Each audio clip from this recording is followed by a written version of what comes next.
Hello friends, मैं हूं सन्मय प्रकाश और आपका स्वागत है यूट्यूब चैनल सरकारी जॉब न्यूज़ में। और हमारे ऐप का नाम है शार्प लर्निंग, जहां पर करंट अफेयर्स के शानदार कोर्सेज चल रहे हैं। तो कई सारे इंपॉर्टेंट टॉपिक है जो देख रहे हैं आप, इन सब पर डिटेल में बात करेंगे, एक एक करके पूरा कंसेप्ट समझाएंगे आपको। और भी कुछ मुद्दे हैं, सब पर चर्चा होगी। तो शुरू करते हैं। और पहला क्वेश्चन, और पसंद आए तो लाइक बटन दबा दीजिएगा आप लोग। क्वेश्चन होगा, भारत ने क्वाड शिखर सम्मेलन 2024 की मेजबानी किस देश के साथ स्वैप कर दिया है, या कहें एक्सचेंज कर लिया, जिससे अब 2025 में यह सम्मेलन भारत में होगा। आपको पता होगा कि 2024 का सम्मेलन, शिखर सम्मेलन, समिट, वो भारत में होने वाला था, लेकिन अब कहाँ होगा? वो अमेरिका में होगा। तो हिंद महासागर में चीन को काउंटर करने के लिए, या फिर प्रशांत महासागर में भी चीन को काउंटर करने के लिए जो बनाया गया था क्वाड संगठन, अघोषित उद्देश्य यही है। तो इसकी मेजबानी भारत इस साल नहीं कर रहा है, ठीक है। तो बारी एक्सचेंज कर दिया है, जो न्यूज़ आप देख रहे हैं द हिंदू में, दोनों ने। और इसमें बताया गया है कि 2025 में भारत होस्ट करेगा। दरअसल क्वाड शिखर समिट जो है ना, वो जनवरी 2024 में ही आयोजित होने वाला था, लेकिन उस वक्त अमेरिका ने राष्ट्रपति बाइडेन के पास समय न होने का हवाला देते हुए समिट को सितंबर तक के लिए टाल दिया था। तो ये बात कि सितंबर 2024 में भारत में ये समिट होगी, लेकिन अब वो भी टल गया है और अब वो अमेरिका में ही आयोजित किया जा रहा है।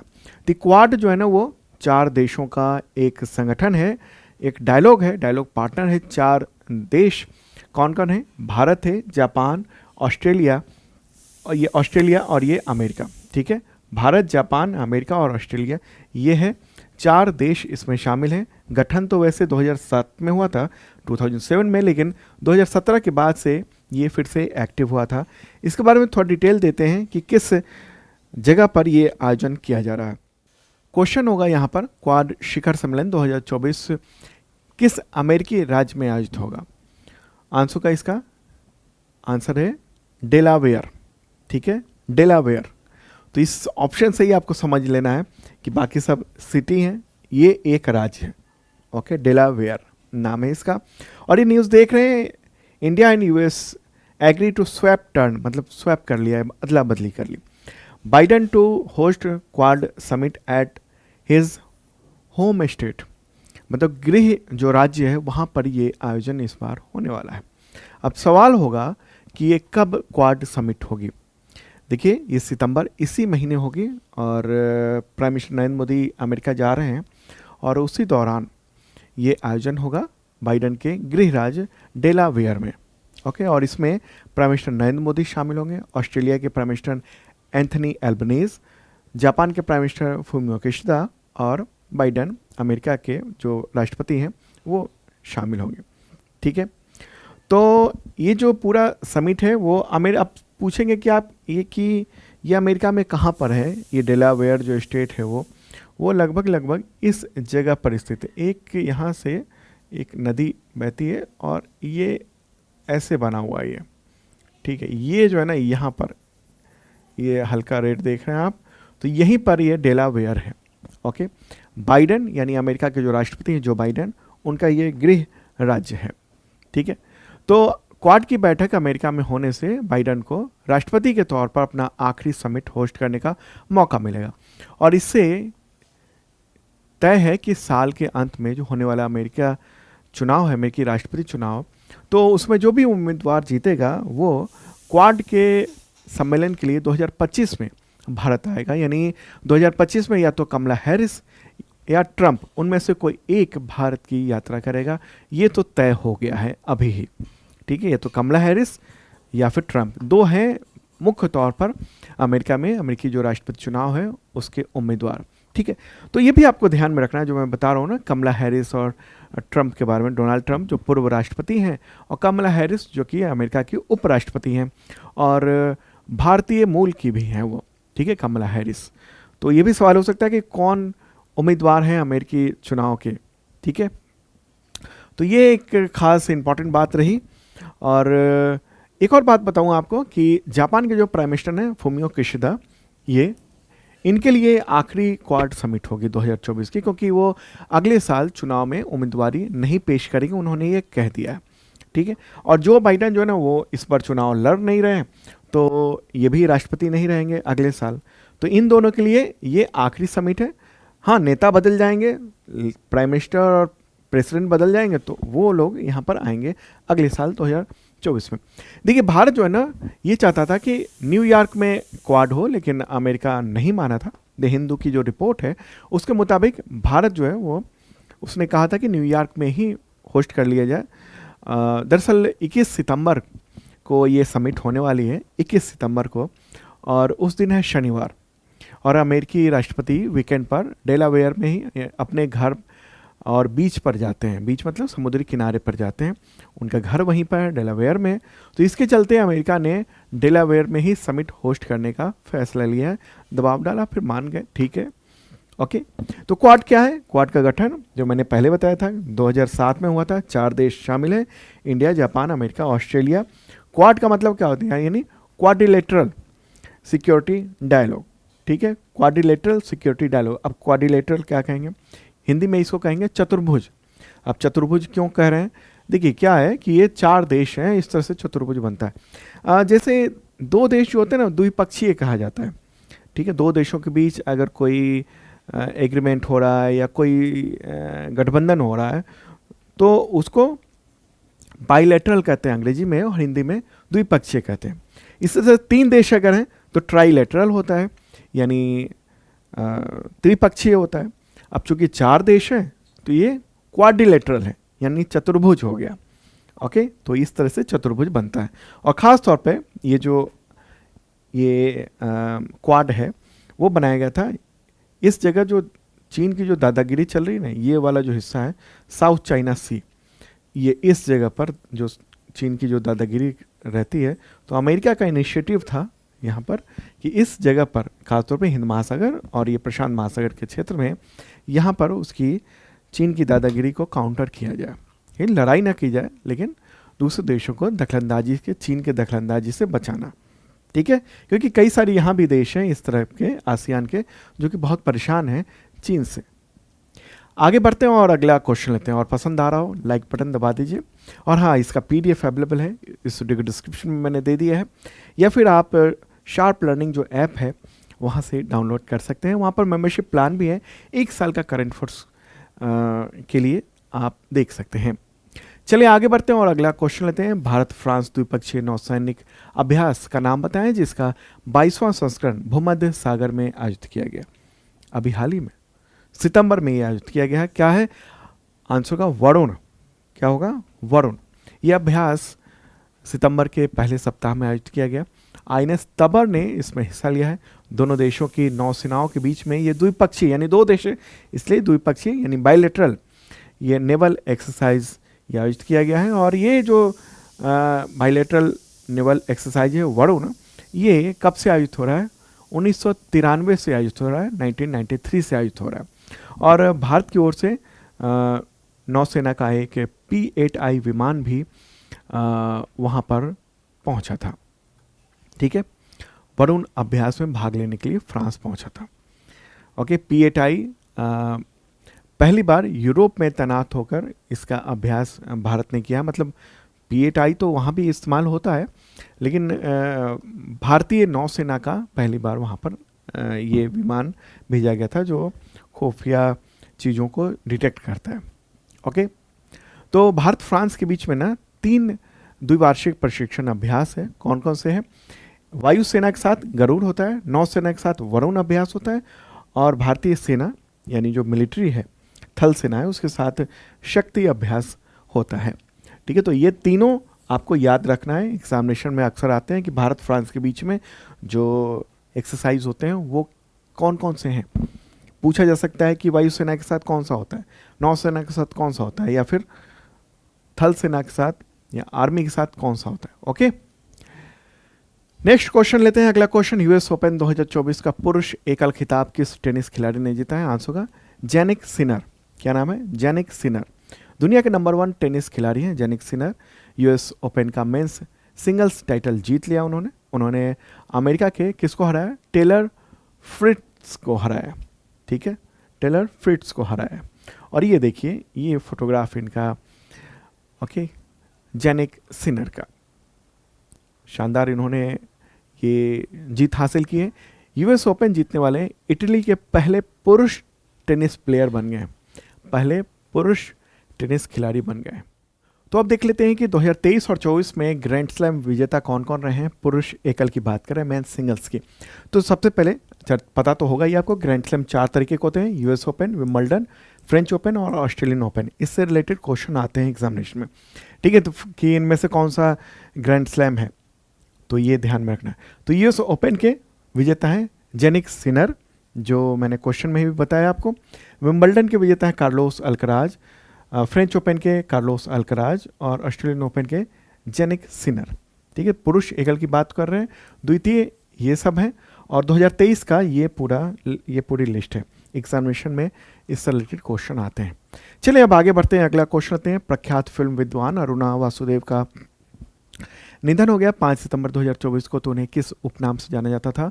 आंसर होगा एशियाई सिनेमा की जननी, इस नाम से जाना जाता था अरुणा वासुदेव। उनका निधन हो गया उम्र संबंधित समस्याओं की वजह से। 88 ईयर की थी वो।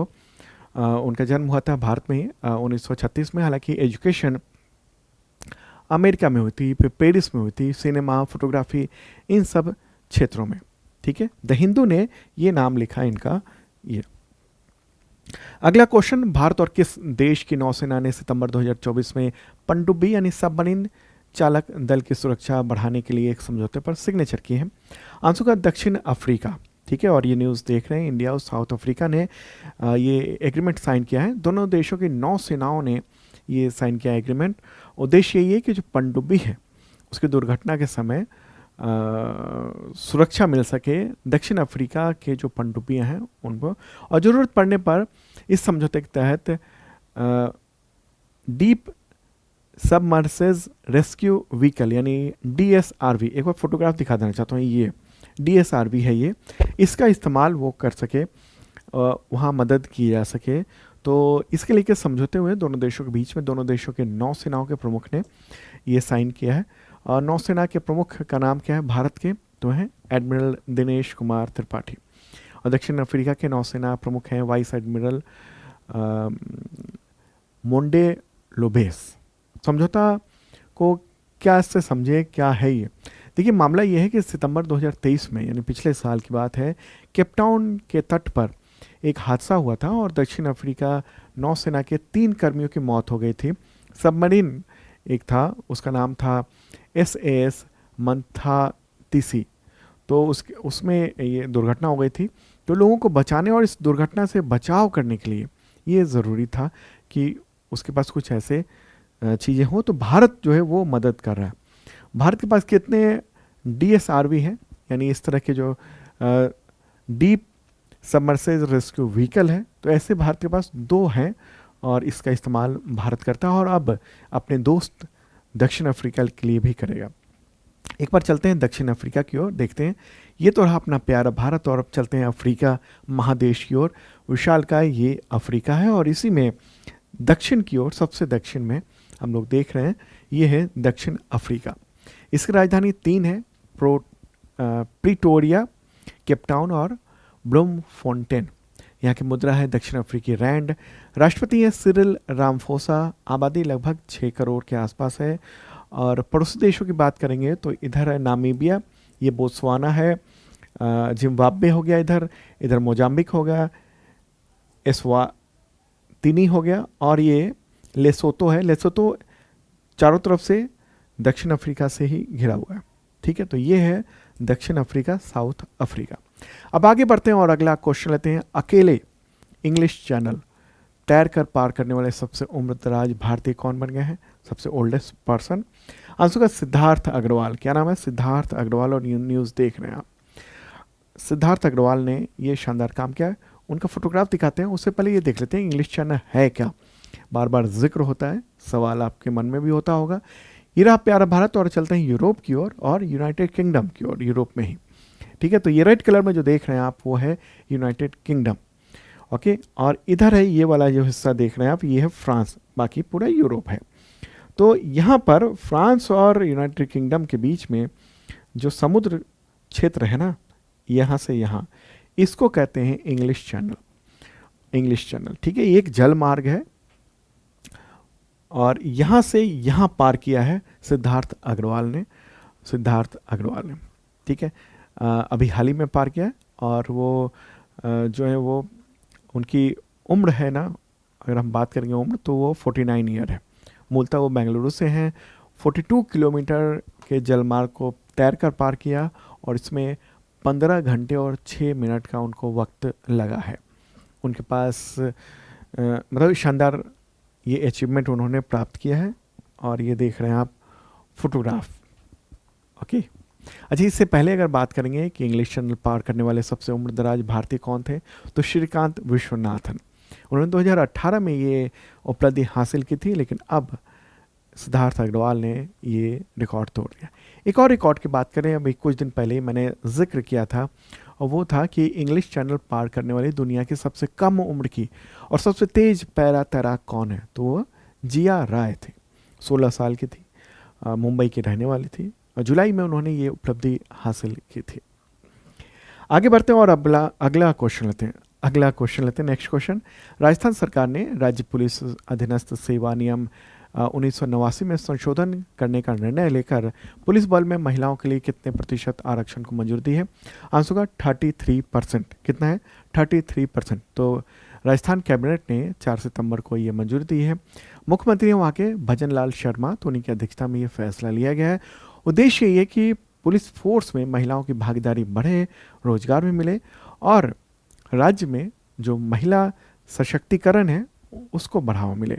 ठीक है, साथ में महिलाओं पर जो अत्याचार हो रहे हैं, अपराध हो रहे हैं, उस चीज़ को कंट्रोल करने में महिला पुलिस की भूमिका बेहतर ढंग से हो सके। ठीक है, तो चलिए आगे बढ़ते हैं। और हाँ, राजस्थान के मुख्यमंत्री भजनलाल शर्मा और राज्यपाल कौन है, गवर्नर कौन है? हरिभाऊ किशन राव बागड़े। अगला क्वेश्चन लेते हैं, अंतर्राष्ट्रीय साक्षरता दिवस कब मनाया जाता है? आंसर होगा 8 सितंबर को। यूनेस्को ने इस दिवस की मनाने की शुरुआत 1966 से की थी। ठीक है, और इस बार की थीम क्या है? थीम देखते हैं, बहुभाषी शिक्षा को बढ़ावा देना, आपसी समझ और शांति के लिए साक्षरता, promoting multilingual education, literacy for mutual understanding and peace. तो ये है इस बार की थीम अंतर्राष्ट्रीय साक्षरता दिवस की, इंटरनेशनल लिटरेसी डे की। अगला क्वेश्चन लेते हैं, नीले आसमान के लिए स्वच्छ वायु का अंतर्राष्ट्रीय दिवस कब मनाया जाता है? आंसर होगा 7 सितंबर को। और थीम क्या है इस बार की? इस बार की थीम है स्वच्छ वायु में अभिनिवेश करें, invest in clean air now. ठीक है, तो वायु गुणवत्ता बेहतर हो सके, इसके लिए संयुक्त राष्ट्र महासभा ने इस दिवस को घोषित किया हुआ है। अगला क्वेश्चन, हिमालय दिवस कब मनाया जाता है? आंसर होगा 9 सितंबर को मनाया जाता है। ठीक है, 2015 में उस वक्त के मुख्यमंत्री ने उत्तराखंड के, तो उन्होंने ये दिवस घोषित किया था हिमालय को बचाए रखने के लिए। हिमालय जो है ना, हमारे लिए, खासतौर पर भारत के लोगों के लिए मतलब बहुत बड़ी चीज़ है। हमारा पूरी एग्रीकल्चर, पेयजल, मौसम, बहुत कुछ निर्भर करता है हिमालय की वजह से। अगला क्वेश्चन, विश्व आत्महत्या रोकथाम दिवस कब मनाया जाता है? आंसर होगा 10 सितंबर को। और इस बार की थीम क्या है? इस बार की थीम ये रही। ठीक है, इस बार की थीम यहाँ आप देख रहे हैं, changing the narrative on suicide. Okay, ये है इस बार की थीम। अगला क्वेश्चन इंपॉर्टेंट क्वेश्चन है, भारत का पहला एशियाई किंग जटायु यानी गिद्ध संरक्षण और प्रजनन केंद्र किस शहर में स्थापित हुआ, जिसका उद्घाटन योगी आदित्यनाथ ने किया है? आंसर गोरखपुर में ये किया गया है। किंग जटायु ये संरक्षण केंद्र है, प्रजनन केंद्र है गोरखपुर जिले में। अब सवाल होगा कि गिद्धों के लिए ये क्यों बनाया गया है संरक्षण और प्रजनन केंद्र? तो ये देखिए, गिद्ध जो है ना, वो हमारे प्रकृति के लिए सफाई कर्मचारी हैं, हमारे प्रकृति के। तो जहाँ भी जानवरों के मृत जानवर हैं, उनको तुरंत साफ कर देना, उनको खा लेना, ये काम गिद्ध करते हैं और प्रकृति को साफ रखते हैं। बड़ी बात है ये। ठीक है, तो इनको संरक्षित रखने के लिए ये जटायु संरक्षण और प्रजनन केंद्र को स्थापित किया गया, क्योंकि गिद्धों की आबादी जो है ना लगातार कम हो रही है। ठीक है, तो ये काम किया गया है। बीमार गिद्धों के लिए अस्पताल है, इसके अलावा वहाँ पिंजरे बने हुए हैं, ये सब है। आगे बढ़ते हैं, अगला क्वेश्चन लेते हैं। फ्रांस के प्राइम मिनिस्टर का नाम बताएं जिन्होंने सितंबर 2024 में प्रभार ग्रहण किया है। आंसर होगा मिशेल बार्नियर। क्या नाम है? Michel Barnier. और ये न्यूज़ देख रहे हैं आप। ये कौन है? ये ईयू यानी यूरोपीय यूनियन के फॉर्मर ब्रेग्जिट नेगोशिएटर है। अब ये क्या मतलब हुआ? देखिए, यूरोपीय यूनियन से यूनाइटेड किंगडम अलग हुआ था, आपको पता है। तो उस दौरान बहुत सारे मुद्दे थे, तो बातचीत करने के लिए यानी नेगोशिएटर के तौर पे इन्होंने भूमिका निभाई थी शानदार ढंग से। तो अब मिशेल बार्नियर जो है ना, बार्नियर ये वहाँ के फ्रांस के नए प्राइम मिनिस्टर बन गए हैं। और फ्रांस के राष्ट्रपति कौन है? Emmanuel Macron. इन्होंने ही इनको जो है नामित किया है प्राइम मिनिस्टर के तौर पर। ठीक है। अब आपके मन में ये सवाल हो रहा होगा कि राष्ट्रपति सुनते थे, प्राइम मिनिस्टर हैं लगातार, अब देख रहे हैं हम। ठीक है, इससे पहले भी जो प्राइम मिनिस्टर थे उनकी भी चर्चा खूब रही है। ओके, इससे पहले जो प्राइम मिनिस्टर थे गैब्रियल एटल, ओके, तो उनकी सरकार को हार का सामना करना पड़ा अभी हाल के संसदीय चुनाव में। अब सवाल ये होगा कि प्राइम मिनिस्टर और प्रेसिडेंट इसमें कौन है डिसीजन मेकर? तो वो है राष्ट्रपति। भारत से उल्टा है। भारत में क्या है? डिसीजन जो लेते हैं, डिसीजन मेकर है वो प्राइम मिनिस्टर है। ठीक है, राष्ट्रपति पद में सबसे सर्वोच्च है, लेकिन डिसीजन मेकिंग का काम होता है राष्ट्र यहाँ पर प्राइम मिनिस्टर का भारत में। लेकिन वहाँ अलग है, वहाँ पर क्या है? डिसीजन मेकिंग का काम होता है राष्ट्रपति को। राष्ट्रपति वहाँ पर प्रत्यक्ष रूप से चुन के आते हैं। तो अब देख लेते हैं फ्रांस को मैप के जरिए, अपना प्यारा भारत। और अब चलते हैं यूरोप की ओर। यूरोप में है फ्रांस। ठीक है, तो यहाँ ये तमाम देश देख रहे हैं, ये है यूरोप। उसी में जो ब्लिंक कर रहा है वो है फ्रांस। और वहाँ के जो नए प्राइम मिनिस्टर बन गए हैं वो कौन बन गए हैं? उनका नाम क्या है? Michel Barnier. और राष्ट्रपति जो हैं पहले से हैं वही इमैनुअल मैक्रोन। तो दोस्तों, ये था इंपॉर्टेंट करंट अफेयर्स आप सबके लिए। और हाँ, मेंबरशिप प्लान अवेलेबल है, आप देख सकते हैं। इस वीडियो के डिस्क्रिप्शन में ऐप का लिंक है, शार्प लर्निंग ऐप है, वहाँ से आप मेंबरशिप प्लान ले सकते हैं। बहुत सारे फ़ायदे हैं, वहाँ पर लिखा हुआ है सब कुछ। ओके, मिलते हैं नेक्स्ट वीडियो में। और हाँ, अगले सप्ताह से रेगुलर वीडियो आपको मिल जाया करेगा। तो इसी कुछ समस्याएं थी, उसकी वजह से वीडियो आपको रेगुलर नहीं मिल पा रहा था। ठीक है, तो मिलते हैं कल नेक्स्ट वीडियो में। बाय।